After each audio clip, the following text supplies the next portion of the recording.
Hey everybody, it's Andrew here, and welcome back to another update for seniors. So in this video, we're going to have some updates directly from Joe Manchin regarding inflation and the fact that he thinks Democrats should focus on doing that and controlling inflation before the midterms.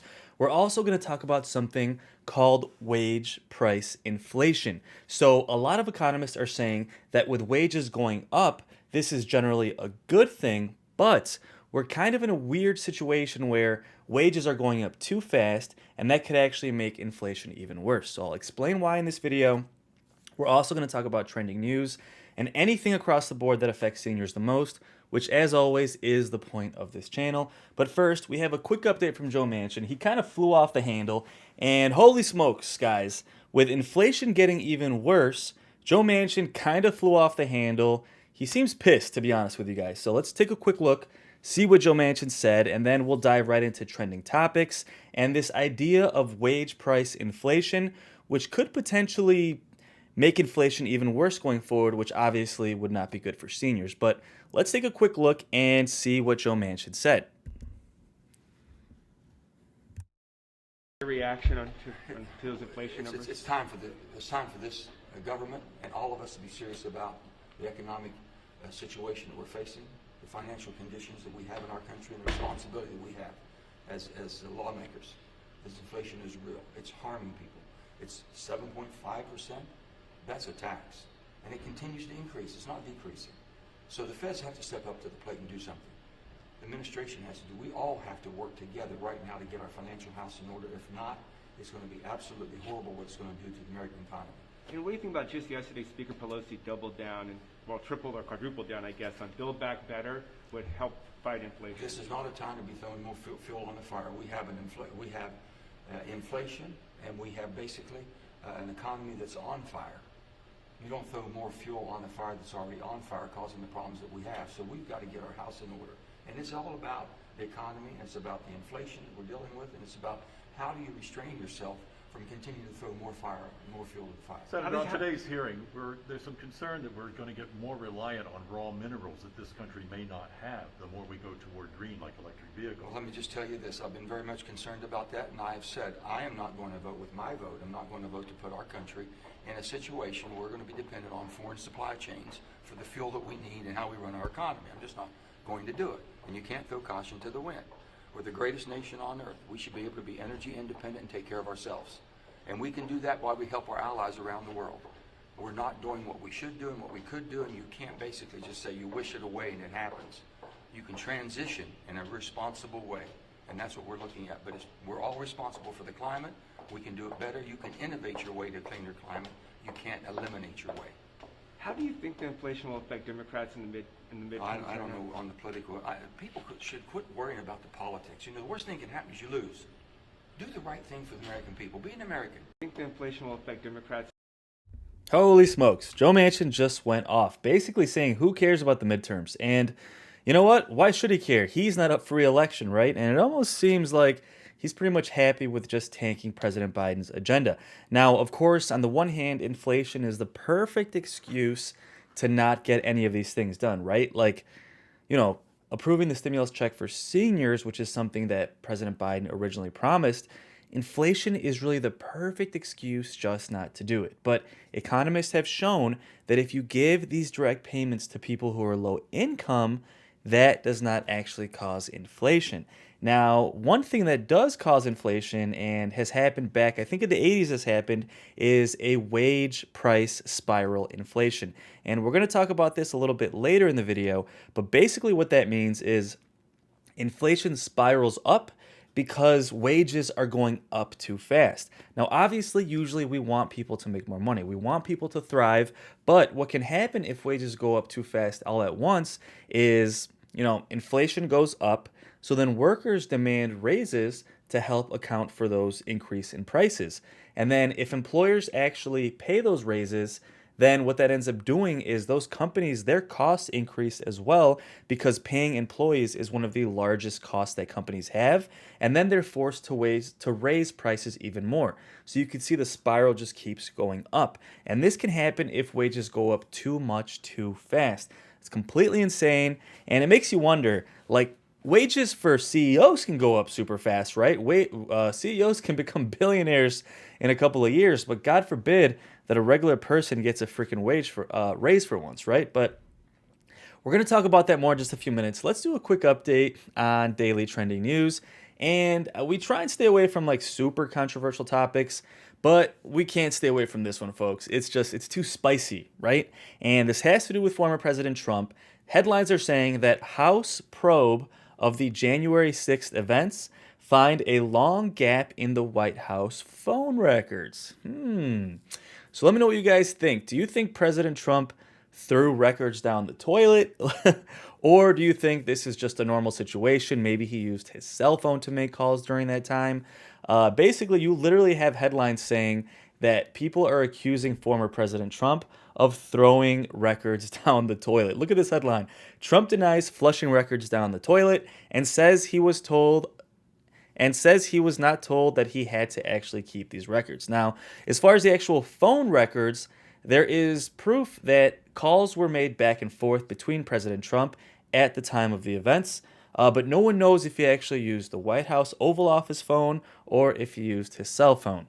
I mean, obviously, Trump knows what he's doing here. If he knew he was going to be investigated for something, he probably used his cell phone, right? He knows that the Oval Office phone records are recorded, obviously, but these headlines are just really provocative, and let me know your thoughts in the comments, guys. Do you think Trump was hiding something from these events, or do you think this is all really overblown? Let me know your thoughts in the comments below.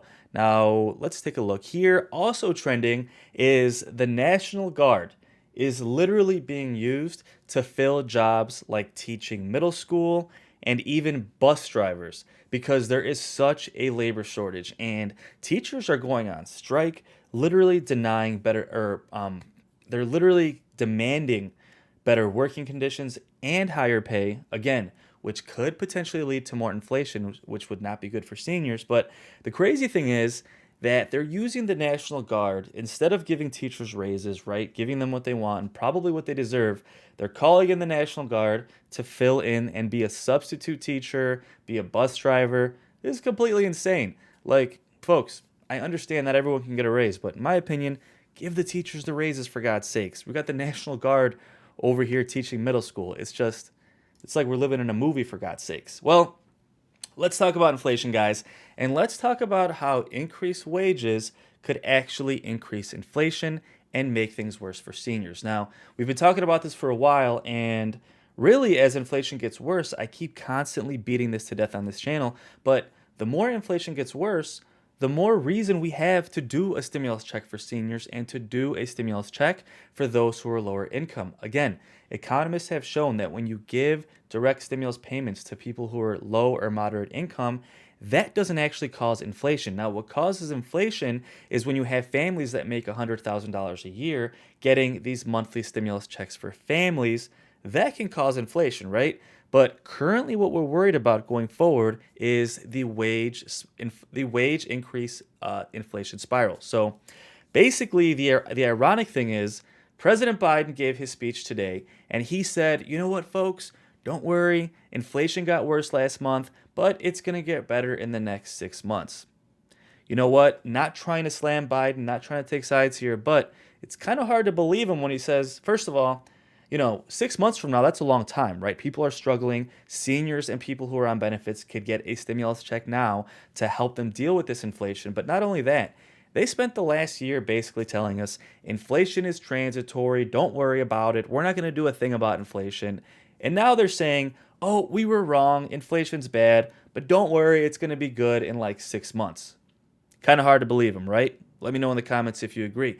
But the ironic thing here is Biden is trying to take credit. And again, I know it sounds like I'm personally slamming Biden. I'm not against Democrats. I'm not against Republicans. I'm simply for this community. But really the problem here is President Biden is trying to take credit for wages going up, which is typically a good thing. But we have to be careful because like we said previously, if wages go up too fast, it could make inflation even worse. Now, headlines say Biden touts wage growth, slower inflation forecast after another surge in prices. So, although he's trying to take credit for wage growth, he really hasn't addressed the fact that if this happens too quickly, it could make inflation even worse. Now, let's quickly take a look at President Biden's Twitter. Let's see if he actually addressed this potential wage inflation spiral.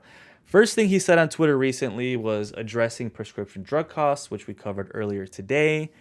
He also talked about lowering costs for families overall, prescription drugs, the Affordable Care Act. Okay, yeah, he literally hasn't even addressed this, right? So let's quickly take a look at this article and it shows how wage growth is skyrocketing compared to, historic numbers. And over the last about year and a half, wages have gone up, depending on your industry, between 4 and 8%. And surprisingly, it's actually gone up less for supervisors. So if you look on your screen, this blue line here is for non-supervising workers. Their wages have gone up on average by 7.8% over the last about a year and a half. And then if you include supervisors, it's 6.9%. So in a sense, it's nice to see that the regular workers are seeing a larger wage increase than supervisors. Now, let's take a look here. The idea between a wage price spiral really is, like I said earlier, right? Inflation makes prices go up. Workers are paying more. They're struggling to pay for things they have to buy. So then if there's a employee shortage, which there is now, right? We know that companies are having a hard time hiring enough employees. And then these employees are getting gouged by inflation. So they go to their company, they demand higher pay. Companies almost have no choice but to give them a raise, right? So they give them the raise, but then what happens in turn? That company looks in the mirror and says, hey, paying our employees is one of our most expensive expense. And now it's going up because everyone's demanding a raise. So that causes inflation for the company, for the employee. Then a lot of times their only solution is to then raise prices even more to make up for the extra money they're giving their employees.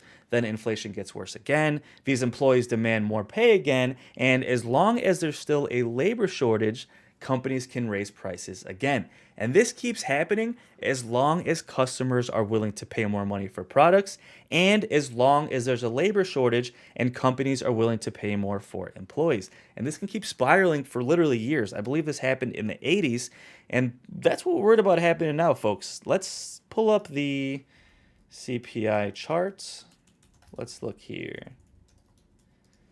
In case you missed our previous video, let's take a look here. Okay, this one's not too great, but basically last month, inflation was 7.5%. That was worse than expected and worse than December. So basically inflation's going like this. Boop, popped up. So it's not getting better. Biden says it's going to get better in the next 6 months. A lot of economists say that as well, but a lot of economists said inflation would have been transitory. Then they said, oh, by transitory we meant a year.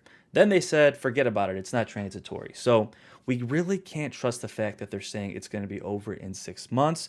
Really, we need our government to address the issue. We need them to use policy like increasing the gas supply that would bring supply up, which would help bring down inflation. They could also do things like direct stimulus payments for seniors. They could do something called an inflation tax credit where they directly help the American people deal with inflation just like they helped them deal with the pandemic. But these are all just my thoughts, folks. Let me know your thoughts in the comments below. Now, let's take a look at this clip. This clip does a pretty good job of kind of describing what the wage price inflation spiral is, what the chances of that happening are, and what we could potentially expect to happen next. So let's take a quick look and see what they had to say.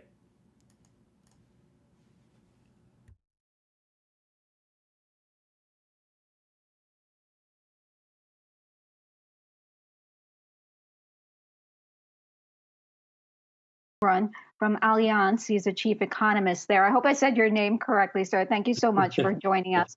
And would love just to start off by getting your perspective on those JOLTS numbers that came in today. Still definitely a tight labor market. 10.9 million jobs are open. 4.3 million was the quits rate, down slightly to 2.9%. Yeah, it's very interesting because the labor shortage shows no sign of slowing down as job openings ticked up in December. So it's very interesting that the job reports continues to confirm that the problem is mostly supply driven, so labor supply. So you continue to have a labor participation issue in the US rather than just a wage conundrum or any type of other issue. So it says a lot because with the market correction that we saw earlier this year, I would have expected that some people that were maybe more on the edge when it came to their purchasing power, and so with the market correction, would have decided to go back to the job market, not necessarily the elderly or not necessarily people that are further from the job market, but those who are just okay-ish and don't really want to go back to tough blue-collar job. And we don't see any type of respite at this point. So it really shows that the labor market is flashing hot signals in the US. Yeah.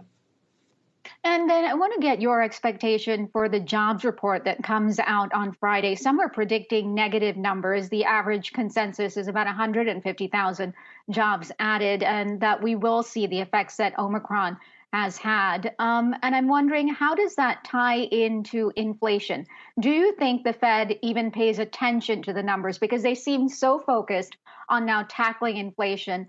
Fed Chair Jay Powell himself said he personally thinks we are at maximum employment right now. Do you agree with that assessment? So the jobs report, we also in the tune of 120, 130,000 jobs. As you know, the last report was quite disappointing with 199,000. And to go back to your question, I think the Fed does care about the labor market. The Fed has been even accused of being too woke for its own good by looking at the distributional effect of the labor market. That's really what some pundits reproached Chairman Powell with, and that was a bit aggravated, I would say, or accentuated by Janet Yellen's discussion about making sure that the labor market works for everybody, including people that are further from the labor market. So price stability is, of course, the utmost priority with inflation, skyrocketing. But I do think it's very important to really understand the labor market because it is where the wage price spiral starts or doesn't start. So today, the wage price spiral is halfway there in the US. So it's very important to understand employment rate, but also labor market participation. Where do we get with the Great Resignation? How much are we talking about when we talk about shortage in the labor supply? Unemployment rate is good. Wages are also going up. But to understand the future, you need to understand the composition of the labor market and the potential mismatches that are temporary or that are much more structural. So I think they do care and they should care. And we will know more with the jobs report. But of course, it's a question of the following months, right? Because it will give us a bit of a tempo for the Fed tightening together with the inflation data, of course. So as far as Fed tightening, do you see them being as hawkish and aggressive as some have made out? The market's now pricing in 5 rate hikes. How many hikes do you see coming? We only have 3. So as you know, we have only, the range is incredible. It's the narrative is hard for the Fed to regain after having tried this temporary story, which didn't hold for long. So now you have people that go from 3 or 2 all the way to 7, 8, rate hikes. The reason why we are a bit on the dovish side is that we see, for example, more market corrections. And the Fed is somehow officiously in charge also of volatility suppression. We believe that the type of correction we saw in January on the equity market is not something the Fed is very comfortable with. So the more the correction we're going to see on the stock market, the less likely hikes will be, or the less frequent hikes will be. So we keep with our 3 hikes, also because we somehow think that monetary policy will not calm the supply chain inflation. It will not calm the other issues, supply-driven issues that make the bulk of inflation in the US today. So it would be a very costly way to calm inflation with a very tight monetary policy. The last time that happened for the US was in the early 80s, with Volcker.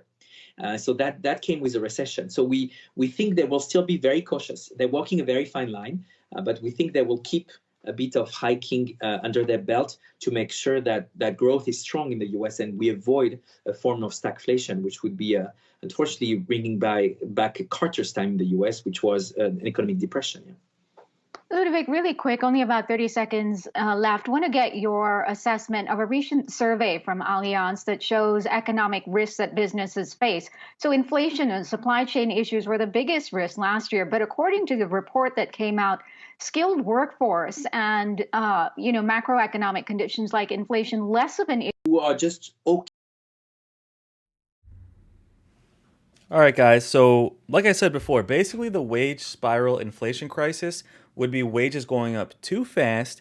And really, if you look at this chart here, we've talked about obviously we want wages to go up, right? We want people to do well, but we don't want inflation to get out of control, especially because seniors, for the most part, can't really increase their wages. People on benefits like SSI and SSDI really can't increase their wages. They're either disabled or they're retired and they worked for 40 years, so they shouldn't have to work, for God's sakes. But really, at the core of the wage price spiral is a lack of employees. If employees have the power to ask for more pay, they're going to get that pay and wages will continue to go up. And then if customers are willing to keep paying more, companies will then in turn keep raising prices to make up for the extra wages they're paying their employees. And that spiral will keep going up, up, and up until something cracks. Either customers will stop paying as much and they'll resist prices, or the labor shortage could end or just ease up a little bit. And if you look on your screen, this chart here can be a little difficult to see, but this shows labor force participation rate. So this shows the amount of people who are generally categorized as working in their working part of their life and participating in the labor force. Now, obviously, in the middle of the pandemic, this literally dropped to historic lows to almost 60%. A normal, healthy level would be around 63%. And the last year and a half, we've been around 61%. And recently, if you look at the end of this chart right here, looks like the last 3-4 months, this has been inflecting up. If you see that ticking up immediately, that kind of coincides with the end of the monthly stimulus checks for families, right? Remember, those monthly child tax credit stimulus payments ended in December. Now, a lot of people are saying with that ending, a lot of moms and dads could be going back to work because they're no longer going to be getting these monthly stimulus payments, which means we could see a lot more people going back to work, which means you could see some softening in the labor shortage, which then could mean this wage price spiral crisis could hopefully not end up happening. Now, not to say it's going to happen either way. No one can fully predict these things, but it's more of a possibility the longer we have a labor shortage and the longer customers are willing to pay higher prices. So this little inflection point up right here, this chart showing you that the line graph is like shooting up in these last 6 months, that means more people are going back to work, and that's a good thing. That's a good thing for the economy, and it's a good thing for inflation and the hopes of it going down, which again would be really, really good for seniors. Now, with the stimulus ending for families, that's not to say it's completely over. Like we've talked about before, families are still going to get a lump sum back pay stimulus payment because remember, last year they got 6 months monthly payments for 6 months, but then those first 6 months are going to be given as back pay in their tax return. So a lot of families are going to get $1,000, $2,000, $3,000 as back pay, but that is expected to run out in the next few months, and people are kind of getting ahead of this. I've even seen it in my community. A couple of my neighbors, they didn't work for a year or two, partially because of the pandemic, partially because they were getting either unemployment boosts every week. I mean, if you think about it, a lot of people I know too, they got unemployment stimulus every week for it was like 20 months or something like that. Then they immediately started getting the monthly stimulus payments for kids, right? So we have people who have been getting weekly or monthly stimulus for literally 2 years at this point. And a lot of those people are about to go back to work, which could end or tamper down this labor shortage and hopefully help us avoid this wage price spiral. So that's something we're keeping our eye out, folks. Again, this channel is for everything that affects seniors and people on benefits the most, whether that's Social Security benefits, what's happening with the next stimulus package, President Biden's agenda, what's happening with the economy, politics, and everything in between. Currently, it just happens to be inflation. So if you guys missed my previous video, inflation data came out today for January, and unfortunately, it got a little bit worse. It went from 7% year over year to 7.5%, meaning that inflation was going like this, and then it went boop, got a little bit worse. We're hoping it would, at the worst case scenario, flatten out. But unfortunately, folks, it looks like we're still going to have at least a few more months of inflation potentially getting worse. Now, this is why Joe Manchin is saying that we got to pump the brakes. No more stimulus. No more, Build Back Better Act. Not a penny spent from the government until we control inflation. And one thing I found interesting is it looks like he addressed increasing Social Security benefits. Let's take a look here. He said this article says that Manchin separately reiterated his support for raising taxes on corporations, the wealthy, and lifting the cap on income subject to Social Security tax to shore up the nation's finances. So basically what they're saying here is that today he reiterated the fact that the rich should pay more into the Social Security system. Now, payroll tax that takes out, I believe, about 6.2% from every paycheck, that goes towards Social Security benefits. And currently, if you make over about $145,000 per year, you no longer pay into that tax. Now, don't get me started on that. It makes completely no sense. The reason they did that really was because above that, not only do you stop paying into the system, but your benefit also stops going up as well once you're retired. But that really defeats the purpose of Social Security benefits. Social Security benefits is meant to keep you out of poverty, right? It's not meant for people who make $1 million a year to then retire and get $6,000 a month from Social Security benefits. That's not the point. This is, it's not an entitlement plan. You pay into it, but it's also a social welfare program, right? Like people who are making $1 million a year should be paying into Social Security, and those extra funds should be helping those at the bottom who are living in poverty. It's literally common sense. And apparently Joe Manchin's on board with that. We've covered that before in a lot of videos. Actually, if you go on Joe Manchin's website, he literally has it on his website. So one thing I constantly say on this channel is Joe Biden should call Joe Manchin out. If Joe Manchin has it on his website, he should call Joe Manchin out, say, let's raise Social Security benefits, let's help seniors, let's help people on benefits who are on SSI and SSDI, and let's do it before the midterm elections. Maybe Democrats would have a sliver of a chance to maintain control of both chambers if they help people on benefits. And folks, let me know in the comments if you agree. Of course, President Biden has this stuff on his website as well. He promised all these things across the board on the campaign trail to increase Social Security, SSI, SSDI, expand Medicare, give stimulus checks for seniors. They all have that on their website, right? But just because it's taking too long does not mean we're going to give up, folks. And let me know in the comments if you agree. So let's hop into the news. Guys, I'm going to take a quick second just to answer a few questions here in the chat. Darlene said, you can't get food stamps if you're married. Brenda said, rich get richer, we get poorer. It's facts. Yeah, when the system's messed up, it works that way, unfortunately. Peggy said, I know, but just because I am married, this is all I get. Let's see. Let's scroll up a little bit. Oh, wow. Let's see. Karen said, if I remember, Trump made a joke about somebody putting stuff down the toilet and made a joke about it, but his body language made me think he actually did it. That's hilarious. That is truly hilarious. All right, guys. Give me 1 sec here. 1 sec.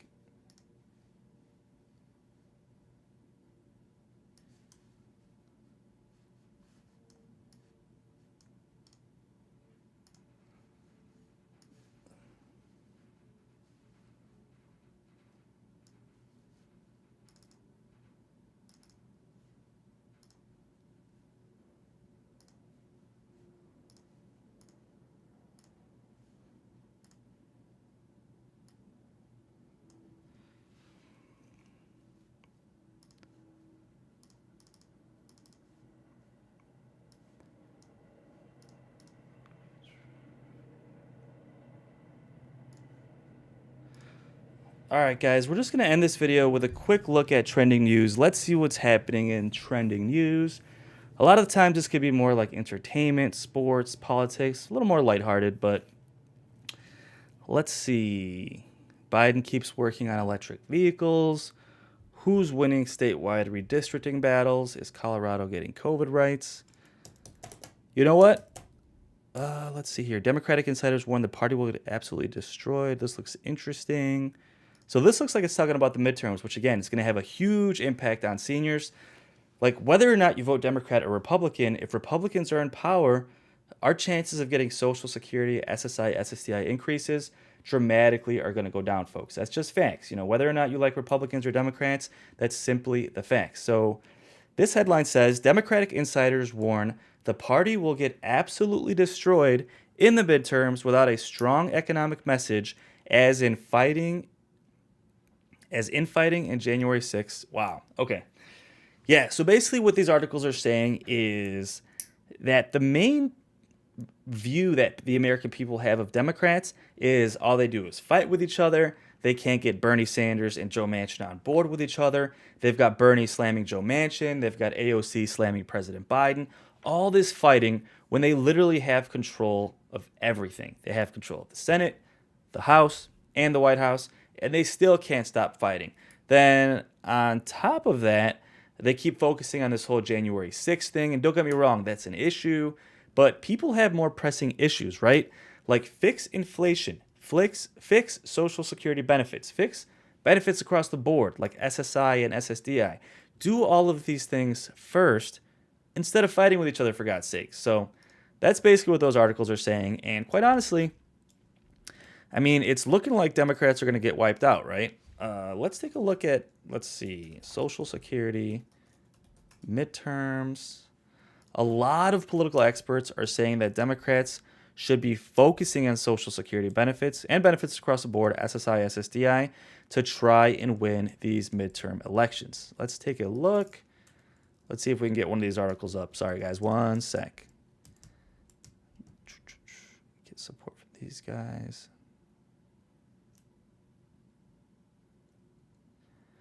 Let's see.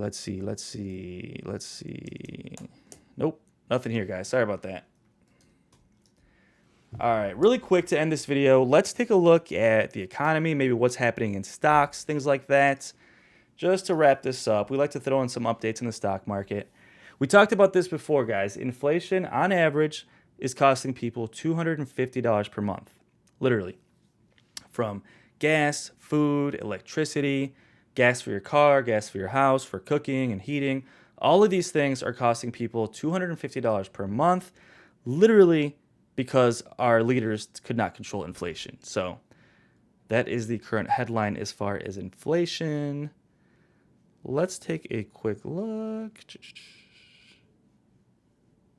Economic calendar. Let's see what we have in the calendar coming up, folks. What's today? Today's the 10th. I believe if you see here on February 16th, next Wednesday at 2:30, there's the FOMC Minutes. So what that is the Federal Reserve will release kind of the snippets or the summary from their meetings, really telling us what their sentiment is, right? What they expect to do in March. So in March, the Federal Reserve is going to make their decision. Will they raise interest rates? And by how much will they raise interest rates? And what do they expect to do for the rest of the year? Vaguely, right? And next Wednesday, February 16th, they're going to release their minutes, they call it, which means they're going to have their meeting. Then they're going to release a summary of what they discussed in that meeting and what their conclusions were based off of everything they currently know. So that's going to be a huge day for updates, folks. Next Wednesday, February 16th, that's going to give us a huge insight as to what we expect to happen next. Does the Fed still think inflation will go down in 6 months? Does the Fed think they have to raise interest rates even more than they thought originally? Or are they going to do kind of a middle ground and raise interest rates just like we thought? This is going to have a massive impact on interest rates going forward. So if you're trying to buy a house, trying to pay off debt, these interest rates will affect you in retirement, and they affect the whole economy at large. Some experts are worried that if they have to raise interest rates too much, there's a small but possible chance that we could actually go into a recession. And folks, when you're in retirement, I know a lot of times you can feel like the recession doesn't hit you as much because you're on a fixed income with benefits, but a recession is never good, folks. It hurts your friends, it hurts your families, and not only that, it hurts seniors as well, because with interest rates going up, it's going to be more difficult to pay off your debt. A lot of seniors have personal loans, and those interest rates can go up as well. So really, seeing what happens with inflation not only affects you directly with what you're buying at the grocery store, but it also affects what the Federal Reserve is going to do, how high interest rates will go, and that will have ripple effects across the economy. So folks, I will keep you updated as things develop. We should have a lot of updates to come. As always, on this channel, we focus on news that affects seniors the most. So don't forget to subscribe. I will always keep you posted on things like Social Security benefits, the economy, President Biden's agenda, Medicare benefits, SNAP benefits, politics, the stock market, and everything in between. Now, really quick to end this video, I'm going to see if I can jump into the news. Let me see if I can pull this up. If you guys want to stick around, bear with me for a sec. Let's take a quick look.